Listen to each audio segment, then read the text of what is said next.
This is the FIGODE solid steel lot here. Why I picked this one here, it's because it's got the 2.7-inch shackle right here. This is typically for outdoor fences and sheds, but I have a deck box that I'm going to be using this on where it like locks underneath, and it just had a really unique design to it where the normal padlock wouldn't really work too well. So I need one with a little bit bigger of a shackle here. This is exactly what I needed here.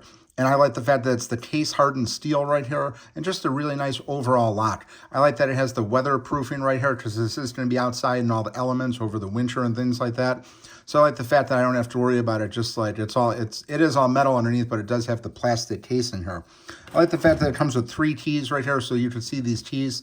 They're a little bit looks like it's a normal size key as opposed to like some of the other lots that have a smaller one. You can just see it just opens really good. So I'm very happy with this. I like the fact you get 3 keys here instead of just 2 like you did with a lot of other companies. But so far, this FIGODE has been a really great brand. Again, I bought this one for the larger shackle. So if you have something like the shed or a fence that needs the longer shackle, you absolutely want to give this one a shot. But overall, very happy with it. So definitely want to pick one of these up if you need the oversized shackle.